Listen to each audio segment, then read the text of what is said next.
So with that, let's dive into today's topic. So today we're going to talk about low-calorie sweeteners, also called artificial sweeteners, non-nutritive sweeteners. Basically, they're found in so many different foods and beverages. And the idea of these non-nutritive sweeteners really came around as people were looking to be able to cut down their calories, but to also still be able to have pleasure from enjoying foods that tasted sweet. So you'll find in foods such as desserts, yogurts, candies, baked goods, chewing gum, cereals, you name it. And if it says it's a low-calorie food, or if it says diet on the label going on, chances are it has one form or another of these low-calorie / artificial / non-nutritive sweeteners that are going to be found in there. Now, the deal with all of these guys is the US FDA has really approved 6 low-calorie sweeteners as food additives going on. Now, these are aspartame, saccharin, acesulfame potassium, sucralose, neotame, and advantame. Now, these are all sweeter than table sugar, and they end up containing little to no calories going on. How much sugar? Well, let's give you an idea. Aspartame, which is equal, NutraSweet, etc., is about 200 times sweeter than sugar. Acesulfame, also known as Sunnet or Sweet 1, is about 200 times sweeter than sugar. Saccharin, which is sweet and low, is anywhere between 200 to 700 times sweeter than sugar. Sucralose or Splenda is about 600 times sweeter than sugar. Neotame is about 7,000 to 13,000 times sweeter than sugar. And advantame is about 20,000 times sweeter than sugar going on. Now, the question is, why should you care? Well, the reason you should care is if you're trying to give up your sweet tooth and you're consuming something that's between 2,000 to as much as 20,000 times sweeter than sugar, it's going to make it very, very hard for you to try to give it up. Now, in addition to the 6 that we talked about, there's 2 other ones you want to know about. The first one is steviol glycosides, also known as stevia, comes from the stevia plant going on. Now, steviol glycosides, these are also found in lots of different brands of products going on out there, and you'll see them as different names going on, but generally speaking, nowadays you'll see that it's listed as stevia on the label going on. Just keep in mind that even for stevia, it ends up being about 200 to 400 times sweeter than sugar going on. Then the last one to note is monk fruit. Monk fruit is also about 150 to 250 times. Some data sources say it's about 100 to 250 times sweeter than sugar going on, but essentially somewhere in that range is the sweetness. And same exact thing, it is actually, according to the FDA, labeled as generally recognized as safe or GRAS. And you'll see that a lot. So stevia and monk fruit fall under the category of generally recognized as safe going on. Now, let's dive into the next category, which is sugar alcohols. Sugar alcohols, they're also called polyols. They're a type of sweeteners, but what's interesting about them is, one, they have slightly less calories than table sugar going on, and they're not really classified as low-calorie sweeteners. And on top of that, their sweetness is not as much as sugar. So they average about anywhere between 25% to about 100% as sweet as sugar going on.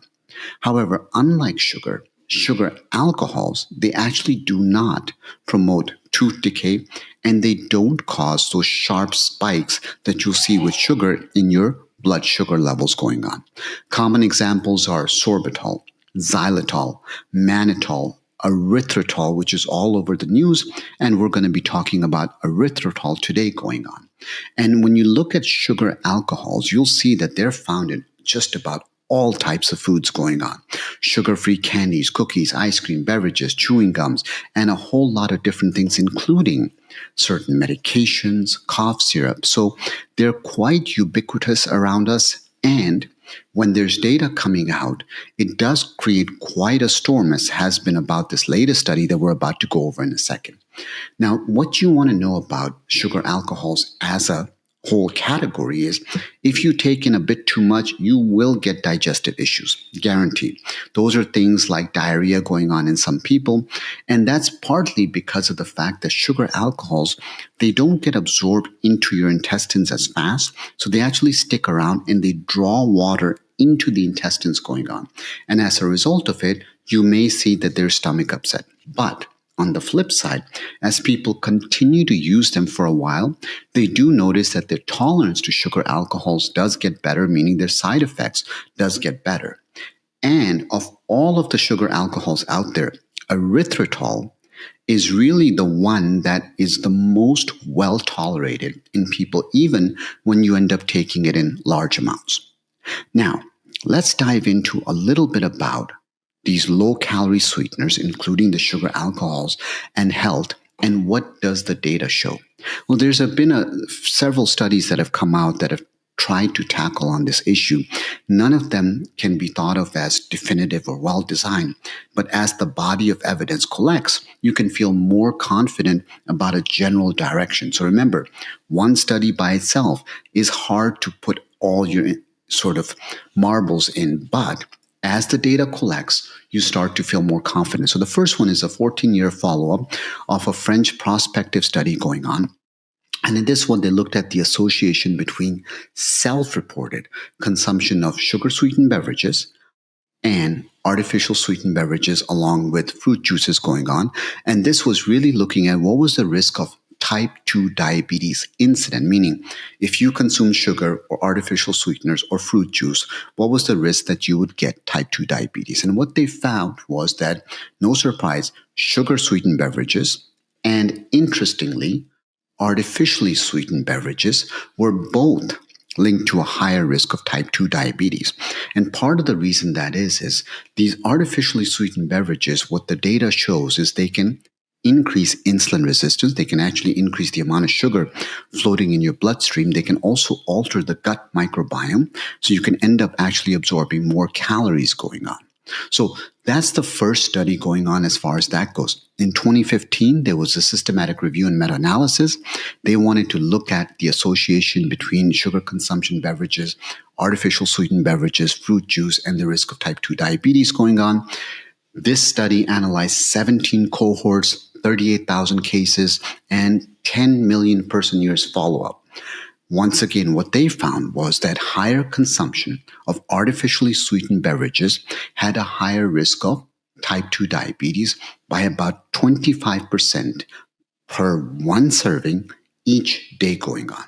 One thing to note about this study was that the authors did say that in this particular one, there could have been publication bias and confounders present in the artificial sweetened beverage part. So in other words, for the artificial sweeteners, they might have gotten a bad rap in this particular study. The next study, which everybody might have heard about, is the NutriNet-Sante study, which was in 2022, was a population-based prospective cohort study. In this one, they were looking at associations between artificial sweetener consumption from all dietary sources and the risk of heart disease. So they had about 100,000 participants in the study going on, and what they ended up finding was that in this particular case, total artificial sweetener intake was associated with an increased risk of cardiovascular diseases by about 9%. And particularly in that group, there was an increase in cerebrovascular disease risk. Now, aspartame specifically was increased with the risk of cerebrovascular events by 17%. Acesulfame, potassium, and sucralose were associated with an increase of heart disease risk by about 40%. So the bottom line in terms of this study going on, the NutriNet-Sante study, was that these artificial sweeteners, they're not inert, they're not just harmless things, but they actually do a whole number of things, and some of them we're just starting to scratch the surface on. Then lastly, there's a study published in Cell in 2022. In this one, researchers randomized, it was a control study, they randomized about 120 healthy adults to look at non-nutritive sweeteners on gut microbiome, glucose tolerance, and other parameters going on. And they essentially gave them packets of aspartame, saccharin, sucralose, and stevia 3 times a day for 14 days going on. And what they found was that these non-nutritive sweeteners, they actually change the intestinal and the oral gut microbiome as well as the oral microbiome going on. And that saccharin and sucralose, when they were taken with sugar going on, they actually resulted in higher elevated sugar levels that you would expect if you had just done sugar by itself. So, really important study because it shows that even though previously we've thought these non-nutritive sweeteners don't do anything, the honest answer is they're actually not inert and they're doing all sorts of things in the body. This brings us to erythritol. Now, erythritol is a really common sweetener, as we've just talked about. It's found in a whole bunch of foods, including keto-related foods going on, falls under GRAS, generally recognized as safe going on, and there's really no requirement for long-term studies, so we really don't know what happens long-term. It's important to know it is a naturally occurring substance. It's found in small amounts of fruits and vegetables going on. Our bodies actually make a small amount as well. But the artificial sweetener version, the erythritol that we find in products, this comes from corn. And about 70% it's about 70% as sweet as sugar is going on. Now, the thing to note about this is once you eat it or consume it, it's actually very poorly metabolized. It mostly comes out in the urine. So in other words, it's labeled non-nutritive or 0 calories because of the fact that when you take it, you're going to end up peeing it out. So there's a new study that was published in Nature Medicine that's been all over the news. And it's important to understand this study because there's folks that say, oh my God, erythritol is terrible. And then there's this other camp that says the study is terrible and erythritol is the greatest thing ever. The truth, as always, is somewhere in the middle, and you got to understand the data. So let's talk about the data. So the study published in Nature Medicine was a 3-part study. In the first part, the research was basically looking at polyols, including erythritol. And what they found was that these polyols, specifically erythritol, were associated with major adverse cardiovascular events. Now, this data was extracted with around 1,100 patients. So that's part 1 of the study. In part 2, which was essentially what they call a validation cohort, they looked at over 2,000 patients going on in the US, and they studied them over a 3-year period. And what they saw was that those with the highest levels of erythritol in the blood, meaning specifically in the plasma, had about a 1.8-fold higher risk of major adverse cardiovascular events. This is an association. This is not a causation. This is not saying that if your erythritol levels are high, it's going to cause you to have a heart attack. And that's where most of the people are arguing back and forth going on. But this is an association that's going to build on previous data. And there's a bunch of more studies that are in the works on erythritol. So we will have a lot more data to share with you very soon. Then there was also a European validation cohort with about 830 people. They followed them for about 3 years going on. And those with the highest quartile levels of erythritol in their blood, in their plasma, had about a 2.2 times greater risk of major adverse cardiovascular events going on. And what this tells us is that they're looking at different populations, still seeing that higher levels of erythritol are associated or linked to higher levels of cardiovascular events, not causation, just association going on. The other thing that they did was then they found that erythritol levels, even at normal physiologic levels, they actually increase platelets in our body to start to clump together. So in other words, the higher the erythritol levels, it could cause more platelet clumping. Platelet clumping can, of course, cause clots and, of course, can lead to things like heart attacks going on. So you want to be aware that erythritol is shown in lab models to be able to increase platelet activity. But once again, we haven't proven that erythritol causes heart attacks going on. Now, finally, there was a prospective study. It was only 8 volunteers who took in about 30 grams of erythritol sweetened drink. That's about equivalent to what you would find in like a commercially available beverage kind of thing. So if you were taking a drink, it would have about 30 grams of erythritol in there. And a lot of like things like a pint of keto ice cream, for example, would have it. And what they found with these 8 people is that these folks had significantly higher, long-lasting increases in their plasma erythritol levels. These increases lasted more than 2 days going on. So at the end of all of this, what's the bottom line with erythritol and artificial sweeteners is if you're going to use them, please use them cautiously. As you know, I've always recommended whole foods, plant-based diet, progress over perfection. You don't have to be perfect over this. We do make a little tiny bit of erythritol in our bodies, but it's not the same as the amount that we're getting from all of the new packaged products that are coming out. As far as cardiovascular disease, once again, there's many things that go into it. Erythritol could actually be one of those factors. So if you're somebody who's taking a lot of erythritol, with this study, what I would recommend is just trying to back off a little bit. If you can avoid these things completely, that's wonderful. Remember, nature has a way of giving us everything we needed.